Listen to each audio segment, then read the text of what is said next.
السلام علیکم دوستو، خوش آمدید آپ کے اپنے کتاب نگری یوٹیوب چینل پر۔ میں ہوں آپ کی ہوسٹ اقرا یاسین، اور آج میں کتاب نگری یوٹیوب چینل کی طرف سے آپ کے لیے لے کر آئی ہوں ایک بہترین رائٹر ہینا اسد کے قلم سے تحریر کردہ سلسلے وار novel stay in my arms کی 19ویں قسط۔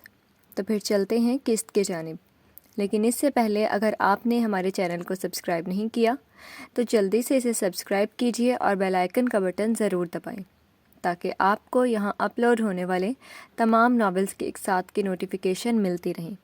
تو چلتے ہیں آج کی قسط کی جانب۔ Sir please. جیسے ہی اسماعیل خانزادہ نے بیلا کے پیچھے جانے کے لیے قدم بڑھائے، اسی وقت نیوز رپورٹرز اور کیمرہ مین نے اپنے کیمروں کا رخ اس کی طرف کیے اسے گھیرے میں لے لیا۔ سر، مس قرۃ العین ہاشمی نے جو کہا ہے اس بات میں کتنی سچائی ہے؟ سر، کیا آپ نے واقعی ان سے شادی کر لی ہے؟ سر، اس شادی کو چھپانے کی کیا وجہ ہے؟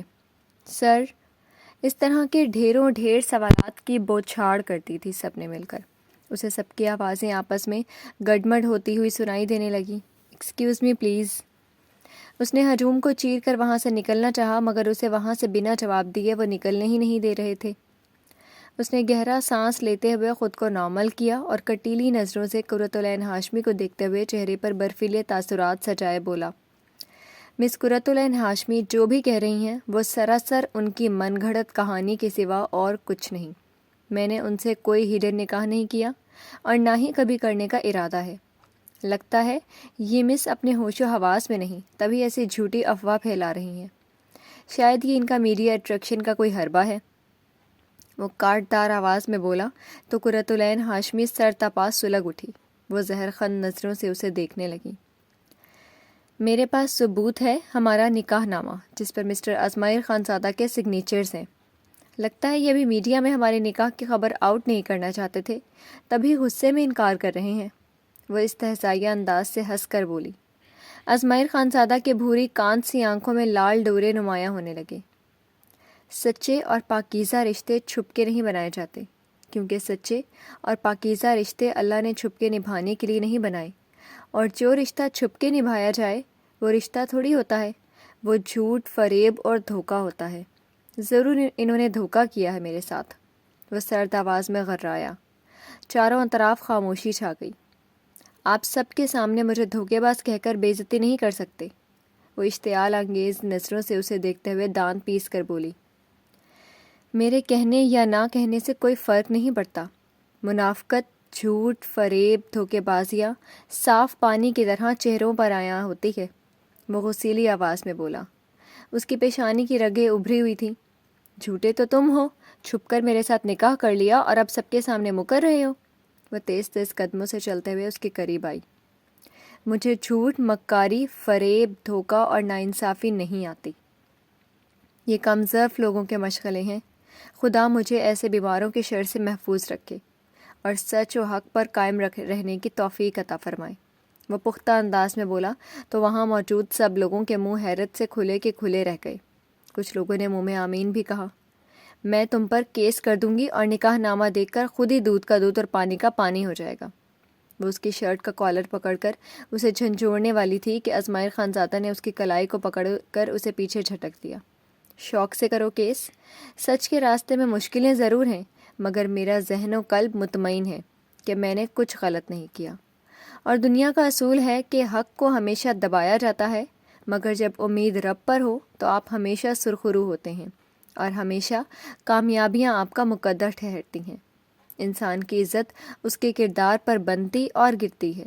اگر انسان جھوٹ، فریب، دھوکہ اور مکاری جیسی چیزوں کے ساتھ تعلق استوار کرے تو کوئی بھی اپنے دل میں اس کے لیے عزت پیدا نہیں کر سکتا۔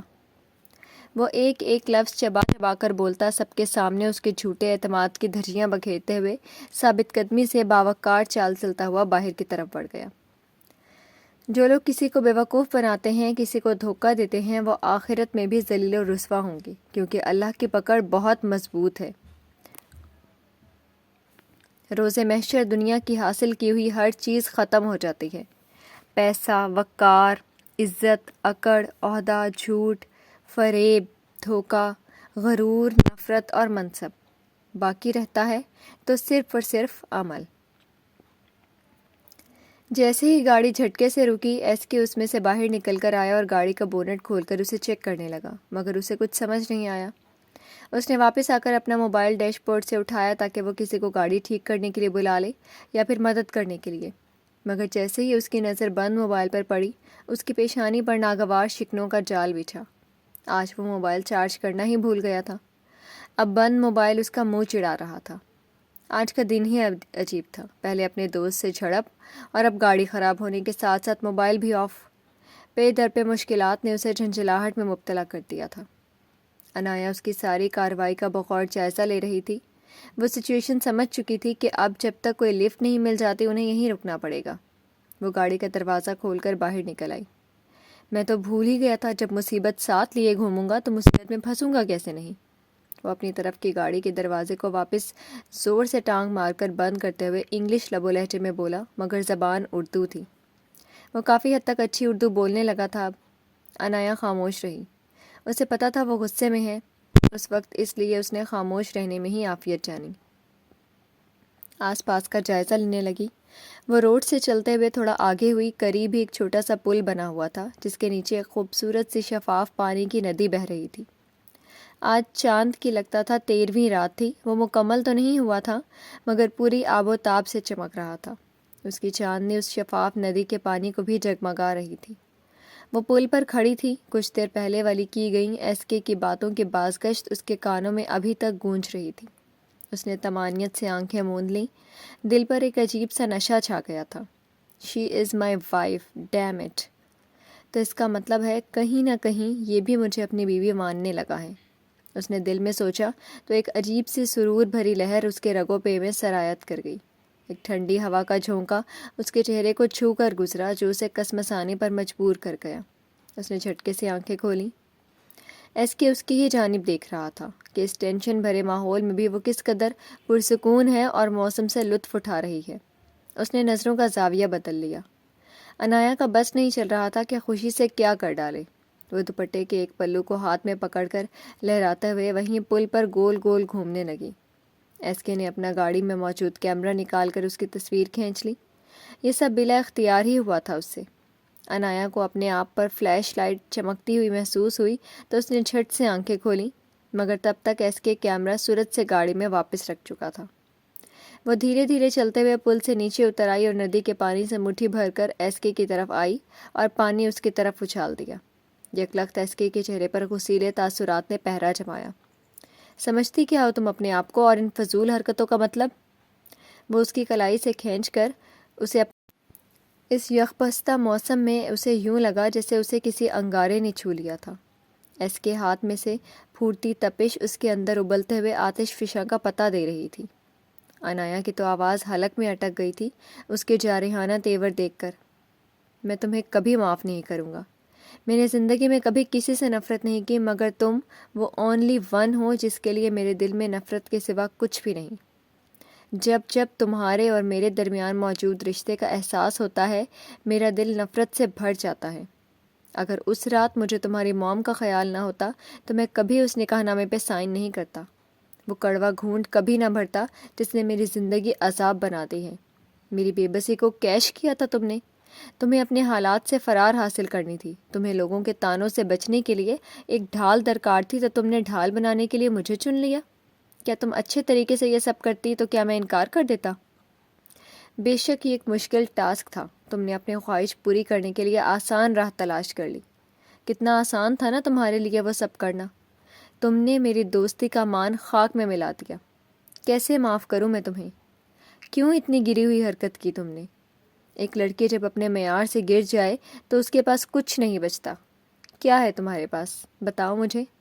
انایا برف کی مانند جامد و ساکت کھڑی تھی۔ کیوں اپنی رضا کو حاصل کرنا چاہا؟ کیوں میری خوشیوں کی پرواہ نہیں کی؟ کاش تمہیں احساس ہو کہ تم نے میرے ساتھ کس قدر ناانصافی کی ہے۔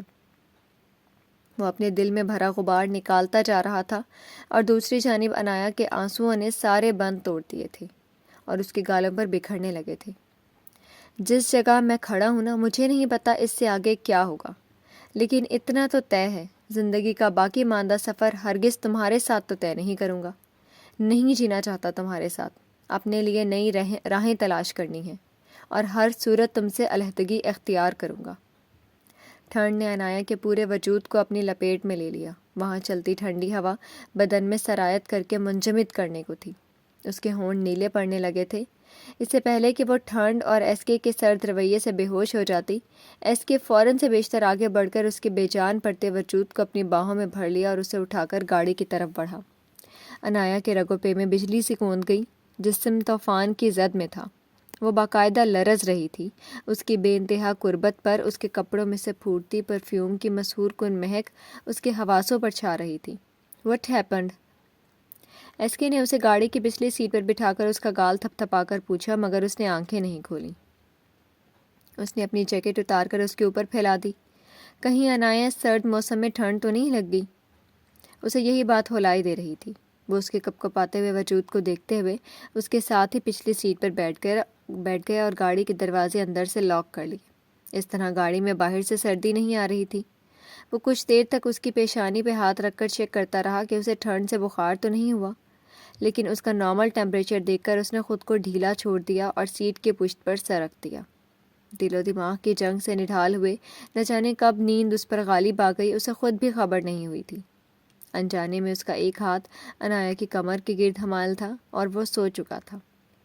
عنایا نے تھوڑی سی پلکوں کی باڑ اٹھا کر تیرچھی نگاہوں سے اسے دیکھا تو آہستہ آہستہ اپنی آنکھیں کھول دیں۔ اس کی پرحرارت قربت کب سے عنایا کے اوسان خطا کر رہی تھی۔ اس کا پہلا روح پرور لمس عنایا کی روح کو اندر تک جھنجھنا گیا تھا۔ اس نے ایس کے کی جیکٹ کو خود پر اور ایس کے دونوں کے اوپر آدھا آدھا پھیلا دیا اور خود اس کے شانے پر سر رکھ کر آہستگی سے آنکھیں واپس موند لیں۔ کتنا سکون محسوس کر رہی تھی وہ اس کے نرم گرم آغوش میں، یہ صرف وہی جانتی تھی۔ کچھ ہی دیر میں وہ بھی نیند کی وادیوں میں ڈوب گئی۔ "کیا ہوا زنیرہ؟" وہ کمرے میں داخل ہوا تو زنیرہ کو سر دونوں ہاتھوں میں گرائے روتے ہوئے دیکھا۔ وہ اپنا لیپ ٹاپ وہیں رکھے لمبے لمبے ڈگ بھرتا ہوا اس کے پاس آیا۔ "تمہاری امی مجھے چین سے جینے نہیں دیں گی نا؟ لاکھ کوشش کر لی میں نے چپ چاپ ان کی باتیں سننے کی، مگر مجال ہے کہ انہیں کوئی فرق پڑا ہو۔ آج میرے بھی صبر کا بند ٹوٹ گیا تھا تو میں نے بھی دو سنا دی." اس کی بات سن کر زبیر ہلکا سا مسکرایا۔ نہ جانے وہ کیسے اس کے مسکرانے کا اپنی طرف سے الٹا ہی مطلب نکال گئی تھی۔ "تم بھی نا." زنیرہ کو غصے میں دیکھتے وہ ہنستے ہوئے بولا، "میں کوئی لطیفہ نہیں سنا رہی ہوں تمہیں، تم کس طرح کے انسان ہو؟" زنیرہ کا غصہ پل میں بڑھا تھا اس کے ہنسنے پر۔ "زنیرہ ریلیکس، تم تو ہائپر ہی ہو گئی۔ لگتا ہے لڑنے کا موڈ ہے، پر کوئی نہیں، لڑ لینا، پر پہلے ایک اچھا سا ہگ اور وہ دو مجھے." مسکرا کر کہتے زبیر بیڈ پر اس کے پاس آیا، پھر زنیرہ کے گرد بازو حمال کرتا اسے سینے سے لگانے لگا، پر عین وقت پر زنیرہ نے اسے زور سے دھکا دیا۔ "کیا ہو گیا زنیرہ؟ اتنا غصہ کیوں آ رہا ہے تمہیں؟" اس کے یوں دھکا دینے پر وہ تھوڑا سا پیچھے ہٹتا، اب وہ بھی سیریس ہوا تھا۔ "مجھ سے روز روز کے جھگڑے برداشت نہیں ہوتے." وہ غصے سے بولی۔ "واٹ ربش یار، ایک چھوٹی سی بات کو تم نے ہیڈک بنا لیا ہے زنیرہ، جسٹ لیو اٹ۔ کون سا تم میری امی کی عادت سے واقف نہیں؟" زبیر جھنجھلا کر بولا، جس پر تعصب سے اسے دیکھتی زنیرہ روم سے نکلنے لگی۔ "زنیرہ یار، کیوں ہر چھوٹی بات پہ ناراض ہو جاتی ہو؟ کسی اور کی وجہ سے کیوں ہر بار ہمارے ریلیشن کو خراب کرتی ہو؟" اس کے بازو کو تھامتا وہ زنیرہ کو خود سے قریب کیے بولنے لگا، "ہاتھ مت لگاؤ مجھے۔ کس قدر جذبات سے آری انسان ہو تمہیں ذرا بھی احساس نہیں میرا." زبیر کی باتوں کو نظر انداز کرتے وہ بپھری۔ "کتنا احساس ہے تمہارا؟ بتانے لگوں تو وقت کم پڑ جائے گا اور تم میرے احساس دلانے کے سٹائل پر ناراض ہو جاؤ گی." کندھے اچکا کر کہتا وہ ایک ابرو اٹھا کر شرارت آمیز انداز میں بولا۔ زنیرہ لب بھینچتی پھر روم سے جانے لگی۔ "زنیرہ یار!" ایک بار پھر اسے روکنے کے لیے زبیر نے ہنستے ہوئے زنیرہ کو پکڑا، پر اب جھٹکے سے مڑتی وہ اس کے فراغ سینے سے آن لگی۔ ساحل سمندر کے پاس کار روکتا وہ دور پانی کی لہروں کو دیکھنے لگا۔ ہمیشہ سے سب کو نرم، خوش مزاج اور صابر دکھنے والا اسماعیل خانزادہ اچانک سٹیئرنگ پر سر رکھے آج اپنا صبر کھو بیٹھا تھا۔ ہاں، وہ رویا تھا، بری طرح، اپنی قسمت پر، بھروسہ ٹوٹنے پر، زندگی سے ملی گئی اذیتوں پر۔ بآواز روتے اس نے اپنے بال جکڑے تھے۔ وہ کبھی قبول نہیں کر سکتا تھا قرۃ العین ہاشمی کو۔ یقیناً وہ لڑکی بھی اسے دھوکہ دے رہی ہے۔ بیلا کی جگہ کسی اور کو دینے کا تو کبھی اس نے سوچا بھی نہیں تھا۔ وہی اس کی پہلی اور آخری محبت تھی۔ ابھی ابھی تو دل نے دھڑکنا شروع کیا تھا، ابھی ابھی تو اس نے آنکھوں میں حسین زندگی کے خواب سجانے شروع کیے تھے کہ اس کی خوشیوں کو کس کی نظر لگ گئی۔ اس کے تو وہم و گمان میں بھی نہیں تھا کہ اس کی قسمت کے ستارے یوں گردش میں آ جائیں گے۔ اسے بے ساختہ بیلا کی شکوہ گناہ نظریں یاد آئیں، وہی آنکھوں سے چھلکتا درد اسماعیل خان زادہ کو تڑپا گیا۔ آخر کیوں وہ اتنا کمزور ہونے لگا تھا کہ اس کا سامنا کرنے کی ہمت خود میں مفقود پا رہا تھا؟ جب تک وہ قرۃ العین ہاشمی کے دھوکے کا پردہ چاک نہیں کر دیتا اسے سکون نہیں ملنے والا تھا۔ اپنی بے بسی پر غصے میں وہ گاڑی سے نکلا تھا۔ اس کے من بھاری ہوتے قدم لہروں کی سمت تھے۔ تنگ آ چکا تھا وہ ان سب سے، جیسے چھٹکارا پانا چاہ رہا تھا سبھی تکالیف سے۔ پہلے ماں باپ کو کھو دینے کا دکھ، پھر لاتعداد مصائب کا سامنا، اب جا کر تو کہیں خوشیوں نے اس کے در کو چوما تھا کہ پھر سے دکھوں نے اپنا ڈیرا ڈال دیا تھا۔ آج مہندی کی رات تھی، چہار سو رنگ و روشنیوں کا سیلاب امڑ آیا تھا، جیسے نرگس بیگم نے اظہار کے مہندی کی تقریب کے لیے گلی محلے میں ہی شامیانے لگا کر انتظام کر رکھا تھا۔ آج مہندی پہ ہی زاریہ آپی، مجھے نہیں لگتا آپ کو مہندی میں جانا چاہیے، محلے داری کی وجہ سے امی چلی جاتی ہیں، آپ مت جائیں وہاں، علینا نے افسردگی سے کہا۔ اسے پتا تھا اظہار کو کائنات کے ساتھ دیکھ کر اس کے زخم پھر سے ہرے ہو جائیں گے۔ وہ اپنی آپی کو شکستہ نہیں دیکھ سکتی تھی، تبھی اسے اظہار کی مہندی پر جانے سے روک دیا تھا۔ مت روکو علینا، مجھے جانے دو، میں بھی تو دیکھوں بھلا اس شخص کا چہرہ جو مجھ سے تعمر ساتھ نبھانے اور دل میں کسی اور کو نہ بسانے کے وعدے لیے اور قسمیں کھا چکا تھا، اور وہ کیسے میرے سامنے کسی اور کو اپنی زندگی میں شامل کرے گا۔ وہ از حد کربناک آواز میں بولی تھی۔ میری مانیے تو مت جائیے۔ علینا نے اس کے قریب آتے ہوئے اس کی کلائی پر ہاتھ رکھ کر تنبیہی نظروں سے اسے دیکھتے ہوئے کہا، یہ دیکھو، آج میں نے وہی سوٹ پہنا ہے جس میں اس نے مجھے 14ویں کا چاند کہا تھا، مگر آج کہاں میں اسے نظر آؤں گی؟ اس کی زندگی میں تو نیا چاند آنے والا ہے، نئی روشنیاں بھرنے والی ہیں۔ اس نے بناوٹ کا لبادہ اوڑھ لیا اور چہرہ سپاٹ کیے شانوں پہ دوپٹہ پھیلائے فاضلہ خاتون کو دیکھنے کے لیے باہر نکلی۔ امی، آپ تیار ہو گئی؟ جلدی چلیں، تقریب شروع ہو گئی ہوگی۔ وہ سرعت سے ان کے کمرے کے دروازے پر پہنچ کر بولی تو فاضلہ خاتون اسے تیار دیکھ کر حیران ہوئی۔ وہ چپ چاپ اس کے ساتھ چلتی ہوئی باہر نکل آئیں اور شامیانے کی طرف آئیں جہاں سارے مہمان بیٹھے ہوئے تھے۔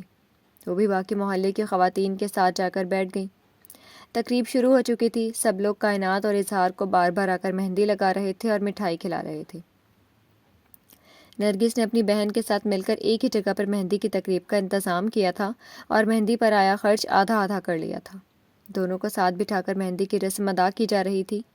کچھ دیر بعد دونوں کا نکاح تھا۔ زاریہ نے اسٹیج کی طرف دیکھا جہاں کائنات پنک اور زرد رنگ کے لہنگے میں ملبوس پھولوں کے زیورات میں سجی ہوئی اظہار کے پہلو میں موجود تھی۔ اظہار نے بلیک کلر کی شلوار قمیص پہنی ہوئی تھی۔ چہرے پر گھنی بیئرڈ میں اس کے چہرے پر برسوں کی تھکن واضح ہو رہی تھی۔ اچانک ہی اس نے نگاہ اٹھائی تو اس کی نظریں زاریہ سے ملی۔ دونوں کی آنکھوں میں نہ چاہتے ہوئے بھی نمی گھلنے لگی تھی۔ اظہار نے نظریں جھکا کر اپنی پلکیں جھپکائے آنسوؤں کو پیچھے دھکیلنا چاہا، مگر زاریہ اپنے آنسو پی گئی، جو ایک نہایت مشکل ترین امر تھا۔ مولانا صاحب آ گئے ہیں نکاح کے لیے۔ نرگس بیگم کی بڑبڑاہٹ ان کی آواز میں جھلک رہی تھی۔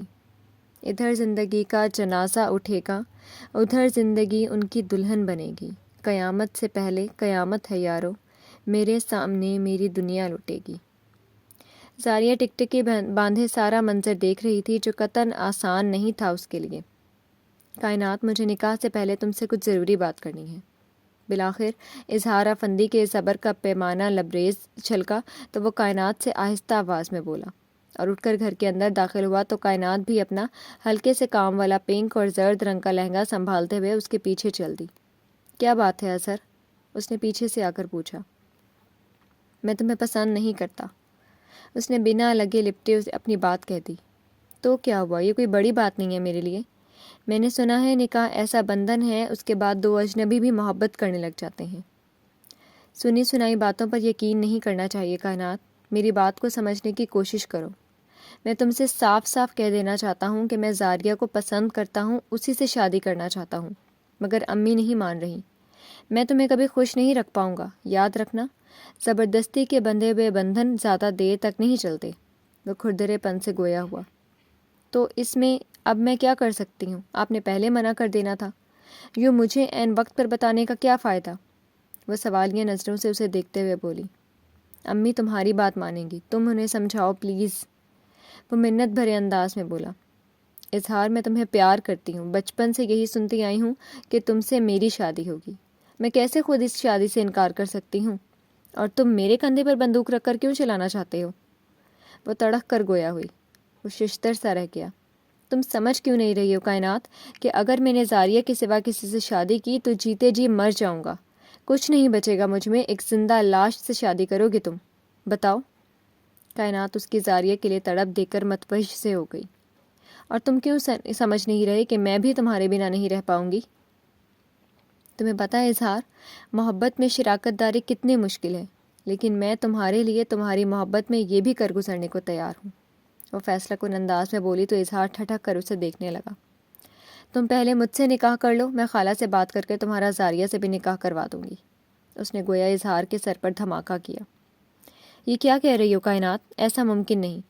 زاریہ کی میرے دل میں جو جگہ ہے وہ کسی اور کی نہیں، میرے دل میں پہلا مقام اسی کا ہے اور تاعمر اسی کا رہے گا۔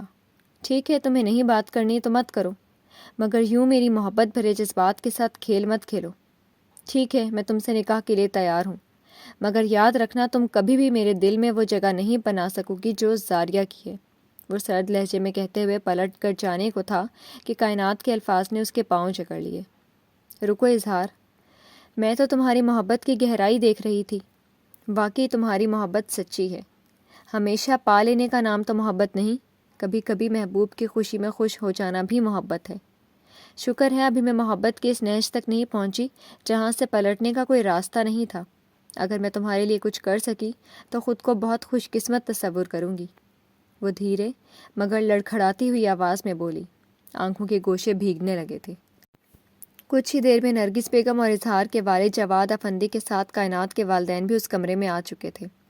کائنات نے سب کے سامنے اپنی بات رکھ دی تھی کہ وہ اظہار سے شادی نہیں کرنا چاہتی۔ وہ اپنے والدین کی اکلوتی لاڈلی بیٹی تھی۔ اس کے والدین اس کے کہنے پر خاموش ہو چکے تھے۔ اب فیصلہ نرگس بیگم کے ہاتھ میں تھا، جو بپھری ہوئی شیرنی کی مانند کھا جانے والی نظروں سے اظہار کو گھورتی ہوئی کمرے میں ادھر سے ادھر چکر کاٹ رہی تھی۔ مان جائیں خالہ، اگر آپ مجھ سے پیار کرتی ہیں تو میرے لیے مان جائیں، کائنات نے آگے بڑھ کر نرگس بیگم کو کہا۔ ٹھیک ہی تو کہہ رہی ہے کائنات کہ اگر اظہار ہی یہ شادی نہیں کرنا چاہتا تو تم کیوں زبردستی کر رہی ہو اس کے ساتھ؟ نرگس، اپنے بیٹے کے ساتھ ناانصافی مت کرو۔ یہ تو شریعت میں بھی ہے کہ بچوں کی مرضی جان کر ان کے لیے فیصلے کرو۔ میں اپنی بیٹی کو ایسی جگہ نہیں دوں گی جہاں اس کی قدر نہیں۔ بلا شبہ تم اس کی خالہ ہو، اس سے محبت کرتی ہو، اسے اپنی بہو بنانے کی خواہاں ہو، مگر جن دونوں نے ایک دوسرے کے ساتھ ساری زندگی گزارنی ہے، اگر وہی خوش نہیں تو کیسے گزرے گی اتنی لمبی زندگی؟ کائنات کی والدہ نے انہیں رسان سے سمجھانے کی کوشش کی، مگر ان کے چہرے کے تاثرات سنجیدہ ہو گئی۔ وہ لڑکی تمہاری بیٹی کی جگہ لے رہی ہے اور تم ہو کہ مجھے ہی پاٹ پڑھا رہی ہو۔ نرگس بیگم تیکھے شتونوں سے گھورتے ہوئے بولی۔ چھوڑو آپا، وہ میری بیٹی کے حق پہ ڈاکہ نہیں ڈال رہی۔ مجھے اپنی بیٹی کی خوشی سے بڑھ کر کچھ بھی عزیز نہیں۔ ویسے بھی سجنی وہی جو پیا من بھائی، جہاں میری بیٹی کی قدر نہیں وہاں زور زبردستی کیسی؟ وہ گہری سانس خارج کرتی تحمل سے بولی۔ جواد افندی نے کچھ دیر نرگس بیگم کو دیکھا، پھر چلتے ہوئے ان کے قریب آ گئے۔ تقدیر کے لکھو کو قبول کرنا سیکھو نرگس، اگر خدا نے ان کا جوڑ آسمانوں پر بنا رکھا ہے تو ہم چاہے لاکھ کوشش کر لیں اس کے لکھو کو مٹا نہیں پائیں گے۔ اب وہ دور گزر چکا ہے جب بچوں پر زور زبردستی کی جاتی تھی یا ان پر اپنے فیصلے تھوپے جاتے تھے۔ اب اپنے فیصلوں کو تھوپنے کا دور نہیں رہا۔